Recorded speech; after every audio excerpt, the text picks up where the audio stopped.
Hello friends, welcome to YouTube channel for आपकी सक्सेस। Good morning, मैं निहारिका सैनी। चलिए आज का वीडियो स्टार्ट करते हैं और आज की इस वीडियो में हम परमाणु संरचना से रिलेटेड मोस्ट इंपॉर्टेंट 25 क्वेश्चन को सोल्व करने वाले हैं पूरी डिटेल के साथ में। ये वो क्वेश्चन है जो कि बार बार एग्जाम में पूछे जाते हैं, तो आप मेरे साथ वीडियो के एंड तक बने रहिएगा और हर क्वेश्चन का आंसर आपको कमेंट बॉक्स में कमेंट करना है और वीडियो के एंड होने के बाद में अपना स्कोर भी आप मुझे कमेंट करके जरूर बताएंगे। ओके, तो चलिए स्टार्ट करते हैं। क्वेश्चन नंबर फर्स्ट है, अल्फा कण प्रकीर्णन प्रयोग किसके द्वारा किया गया था? तो देखिए, जो अल्फा कण प्रकीर्णन प्रयोग है ये किसके द्वारा किया गया था? तो ये किया था रदरफोर्ड ने। किसने किया था? रदरफोर्ड ने। तो यहां से ऑप्शन ए आपका बिल्कुल राइट हो जाएगा। नेक्स्ट क्वेश्चन यहाँ पर है, नील्स बोर के अनुसार क्या सही नहीं, यानी कि कौन सा स्टेटमेंट रॉन्ग है? फर्स्ट ऑप्शन यहाँ पर है, इलेक्ट्रॉन केवल कुछ निश्चित कक्षाओं में ही चक्कर लगाते हैं जिन्हें इलेक्ट्रॉन की विविक्त कक्षा कहा जाता है। जो इलेक्ट्रॉन होते हैं वो क्या करते हैं, कुछ निश्चित कक्षाओं में वो चक्कर लगाते हैं नाभिक के चारों तरफ। इनको क्या कहा जाता है? इनको इलेक्ट्रॉन की विविक्त कक्षा कहा जाता है। बिल्कुल राइट है यहाँ पर। ऑप्शन बी यहाँ पर है, जब इलेक्ट्रॉन इस विविक्त कक्षा में घूमता है तब उनकी ऊर्जा का विकिरण नहीं होता, यानी कि ह्रास नहीं होता है। जब इलेक्ट्रॉन इस विविक्त कक्षा में घूमता है, चक्कर लगाता है, तो इनकी जो एनर्जी होती है, ऊर्जा होती है, उसका ह्रास नहीं होता है, विकिरण नहीं होता है। थर्ड पॉइंट यहाँ पर है, विविक्त कक्षा को ऊर्जा स्तर भी कहते हैं। बिल्कुल राइट है, जो विविक्त कक्षा होती है उनको ऊर्जा स्तर भी कहा जाता है। ऑप्शन यहाँ पर डी आपका है, इनमें से कोई नहीं। तो राइट आंसर आपका हो जाएगा ऑप्शन डी, इनमें से कोई भी नहीं। नील्स बोर के अनुसार ये तीनों पॉइंट बिल्कुल राइट है। तो ऑप्शन यहाँ पर आपका डी बिल्कुल करेक्ट हो जाएगा। चलिए नेक्स्ट देखते हैं। नेक्स्ट क्वेश्चन यहाँ पर है, डैश को छोड़कर सभी परमाणुओं के नाभिक में न्यूट्रॉन होते हैं। तो बताना कि न्यूट्रॉन किस में नहीं होते हैं, कौन से परमाणु के नाभिक में न्यूट्रॉन नहीं उपस्थित होते हैं? तो यहां से आपका करेक्ट आंसर हो जाएगा ऑप्शन डी, हाइड्रोजन। जो हाइड्रोजन होता है उसके नाभिक को छोड़ करके सभी जो तत्व हैं, कौन से, हीलियम, कार्बन, ऑर्गन, इन सभी में क्या होता है, उनके नाभिक में न्यूट्रॉन उपस्थित होता है। लेकिन जो हाइड्रोजन होता है जिसको क्या कहा जाता है, 1H, इसको 1 क्या कहा जाता है, इसको प्रोटियम कहा जाता है। क्या कहा जाता है? 1H1, इसको हाइड्रोजन या फिर इसको प्रोटियम भी कहा जाता है। तो इसमें क्या होता है, एक इलेक्ट्रॉन होता है, एक क्या होता है, प्रोटॉन होता है, लेकिन न्यूट्रॉन क्या होता है, इसमें 0 न्यूट्रॉन होते हैं। तो यहां से आपको ध्यान रखना है, हाइड्रोजन में कोई भी न्यूट्रॉन नहीं होता है। तो ऑप्शन डी आपका राइट हो जाएगा। अगला क्वेश्चन देखिए, परमाणु की किसी कक्षा में उपस्थित अधिकतम इलेक्ट्रॉन की संख्या किस सूत्र पर निर्भर करता है, जहां n ऊर्जा स्तर या फिर कक्षा की संख्या है? तो ये कौन सा फॉर्मूला होता है? देखिए, परमाणु की किसी कक्षा में उपस्थित जो अधिकतम इलेक्ट्रॉन भरने का सूत्र होता है, फॉर्मूला होता है, वो कौन सा होता है? तो ये होता है 2 × n²। ये फॉर्मूला होता है, ये हम बताता है कि किसी कक्षा में कितने इलेक्ट्रॉन भरे जा सकते हैं, अधिकतम कितने इलेक्ट्रॉन भरे जा सकते हैं। और यहाँ पर जो स्मॉल n है, ये क्या है, ऊर्जा स्तर की ये संख्या होती है। n बराबर 1 से लेकर के आप कुछ भी आगे ले सकते हैं। ओके, तो ये फॉर्मूला होता है 2n²। यहाँ पर ऑप्शन आपका ए बिल्कुल करेक्ट हो जाएगा। चलिए नेक्स्ट चलते हैं।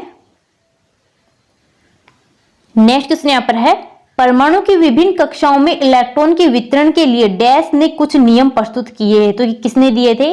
तो ये दिए थे बोर और बरी ने। तो ऑप्शन यहाँ पर आपका ए बिल्कुल राइट हो जाएगा। नेक्स्ट क्वेश्चन देखिए, n कोष में अधिकतम इलेक्ट्रॉन की संख्या हो सकती है। तो देखिए, n कोष के लिए आपको पूछा गया है कि इसमें अधिकतम कितने इलेक्ट्रॉन भरे जा सकते हैं। तो अभी पीछे मैंने आपको फॉर्मूला बताया था कि किसी भी कक्षा में इलेक्ट्रॉन भरने का फॉर्मूला क्या होता है। तो ये होता है 2n²। कौन सा होता है? 2n²। इसके द्वारा हम किसी भी कक्षा में अधिकतम इलेक्ट्रॉन भर सकते हैं। अब चलिए थोड़ा सा इसको मैं आपको समझा देती हूँ कि n कोष कौन सा होता है। तो देखिए, ये क्या है, किसी परमाणु का नाभिक होता है। ये बाहर इसकी क्या होती हैं, कक्षाएं होती हैं, K, L, M, N। ये क्या होती हैं, ये कक्षाएं होती हैं। ये नाभिक होता है। ये वाली आपकी कौन सी कक्षा होती है? तो ये होती है K। ये सेकंड वाली आपकी होती है L और थर्ड वाली आपकी कौन सी होती है? तो ये होती है M और ये वाली आपकी होती है N। तो देखिए, K बराबर क्या रखेंगे, N बराबर 1 रखेंगे K में। L में क्या रखेंगे, N बराबर 2 रखेंगे। M में क्या रखेंगे, N बराबर 3 रखेंगे। और n में क्या रखेंगे, n बराबर स्मॉल n बराबर 4 रखेंगे। तो यहाँ पर आपको n कोष के लिए पूछा गया है, n कोष में अधिकतम कितने इलेक्ट्रॉन भरे जा सकते हैं। तो देखिए, अभी मैंने आपको फॉर्मूला बताया है 2n²।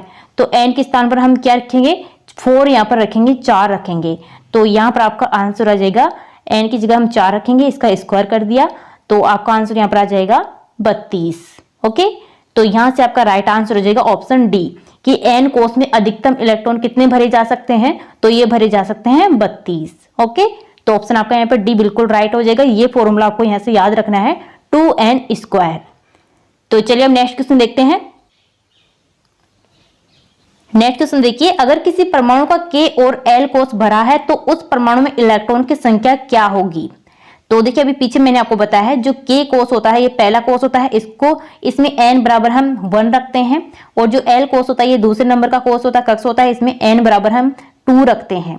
तो देखिए फॉर्मूला क्या होता है 2n², यानी कि n बराबर हम क्या रखेंगे, पहले में K बराबर इसमें 1 रखेंगे, तो आपका कितना आ जाएगा, ये आपका जाएगा 2, यानी कि जो K कोष होता है उसमें अधिकतम 2 इलेक्ट्रॉन भरे जा सकते हैं, और जो L कोष होता है उसमें कितने भरे जा सकते हैं अधिकतम, तो 2n की जगह हम रखेंगे 2 इसका स्क्वायर, तो ये आपका आ गया 8।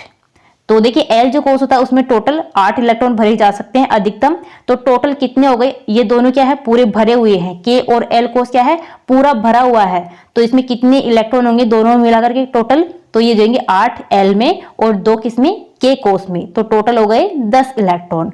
तो यहाँ पर ऑप्शन आपका सी बिल्कुल राइट हो जाएगा कि जो K और L कोष भरा है तो परमाणु में इलेक्ट्रॉन की संख्या कितनी होगी, तो ये होगी टोटल 10 इलेक्ट्रॉन। ओके, तो यहाँ से ऑप्शन आपका सी बिल्कुल करेक्ट हो जाएगा, और आपको ये फॉर्मूला याद रखना है 2n² वेरी इंपॉर्टेंट है।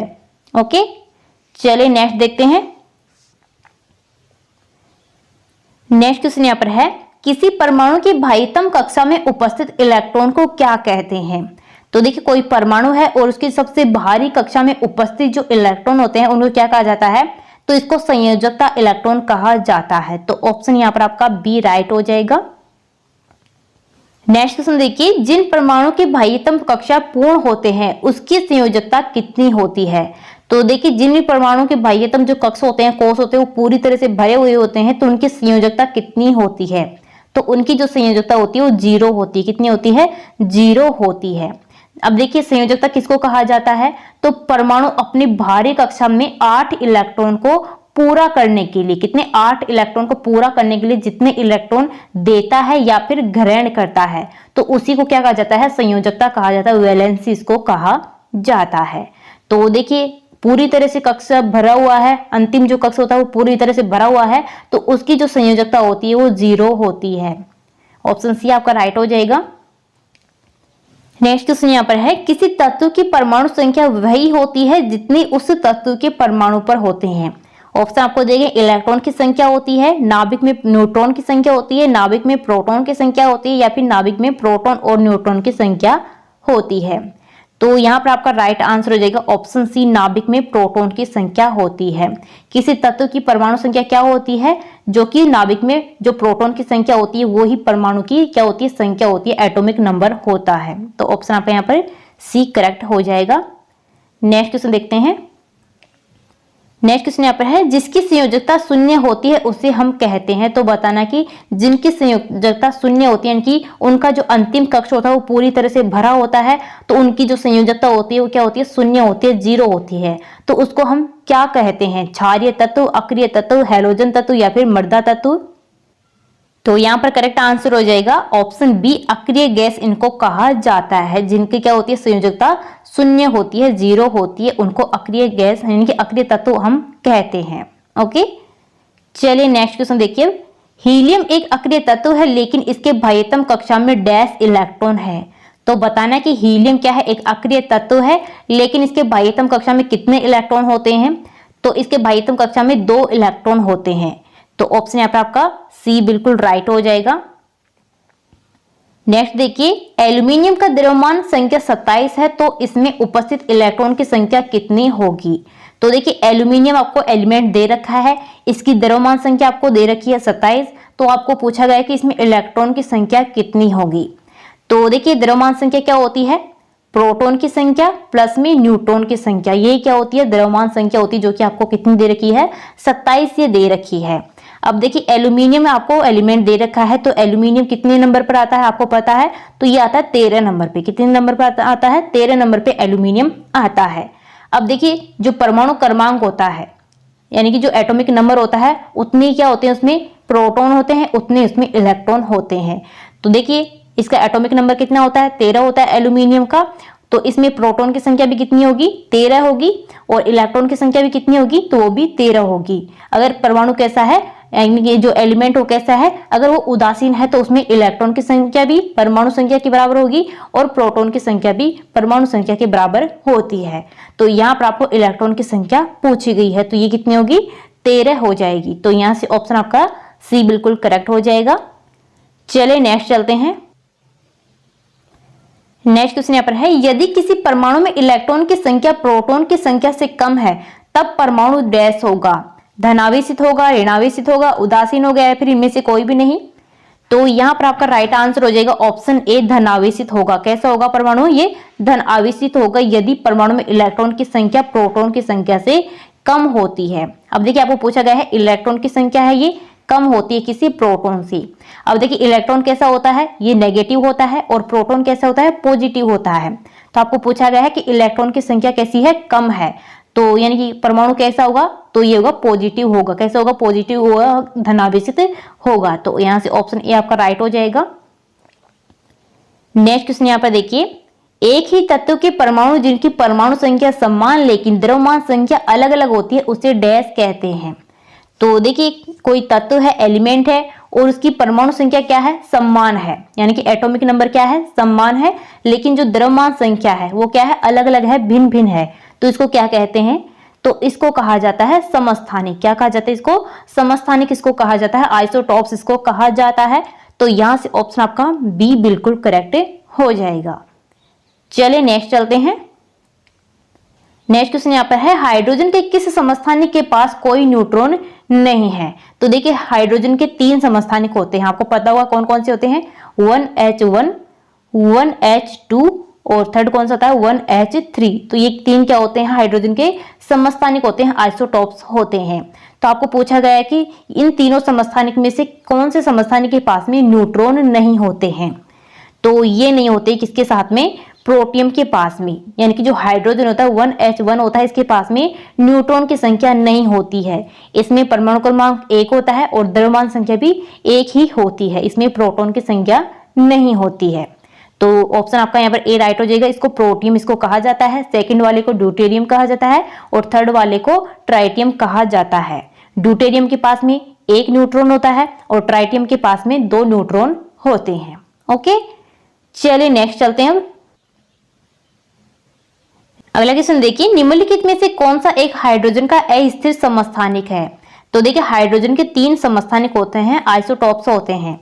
अब देखिए जो 1H1 और 1H2 जो समस्थानिक होता है ये क्या होते हैं, स्थिर समस्थानिक होते हैं, स्टेबल समस्थानिक होते हैं, आइसोटॉप्स होते हैं। ओके, और जो आपका तीसरा जो समस्थानिक होता है हाइड्रोजन का 1H3, ये क्या होता है, अस्थिर यानी कि अनस्टेबल क्या होता है, समस्थानिक होता है हाइड्रोजन का। और ये क्या होता है, रेडियो एक्टिव होता है, कौन सा, ट्राइटियम। तो यहाँ से ऑप्शन आपका सी राइट हो जाएगा। जो ट्राइटियम होता है 1H3 होता है, ये अस्थिर समस्थानिक होता है हाइड्रोजन का। तो ऑप्शन आपका यहाँ पर सी राइट हो जाएगा। चलिए नेक्स्ट क्वेश्चन देखते हैं। नेक्स्ट क्वेश्चन देखिए, किसने कहा था कि परमाणु अविभाज्य है। तो बताने कि ये किसके द्वारा कहा गया था कि जो परमाणु होता है वो अविभाज्य होता है, उसको आगे विभाजित नहीं किया जा सकता।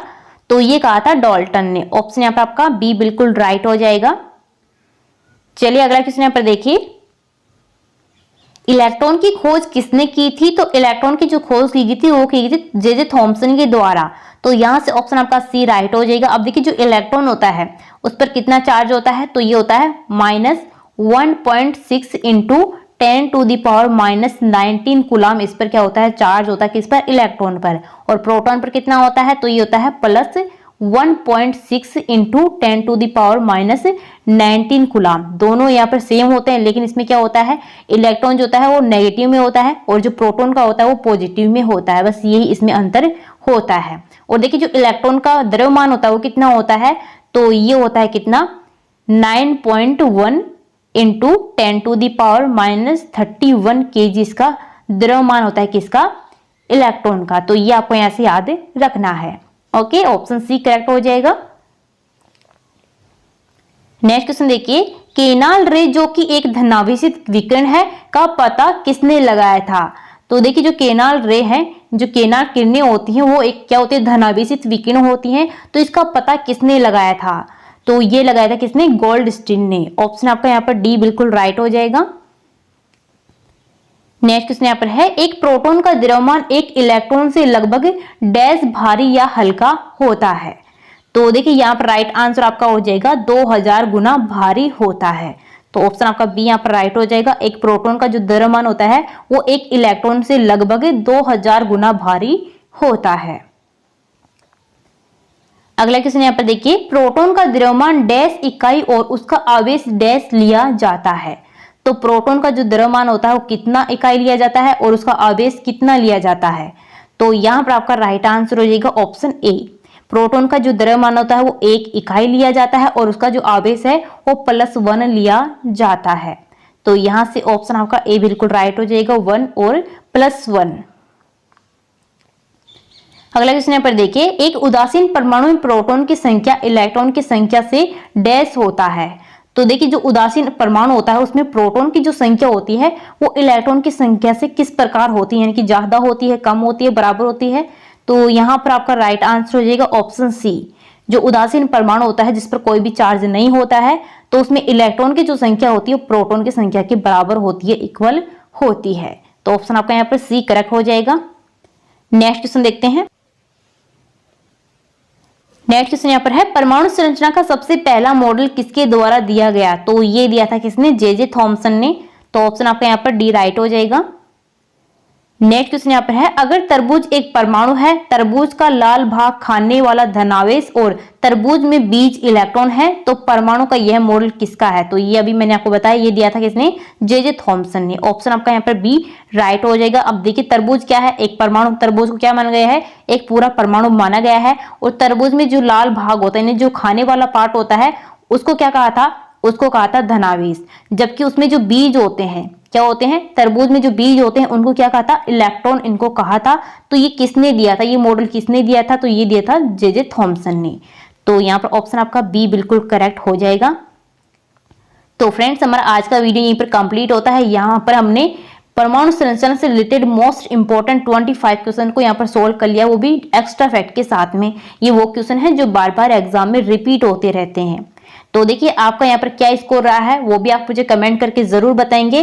और इस वीडियो को ज्यादा से ज्यादा दोस्तों के पास में शेयर कीजिए, लाइक कीजिए और कमेंट जरूर कीजिए कि आपको वीडियो कैसा लगा है। ओके, तो चलिए मिलते हैं नेक्स्ट वीडियो में।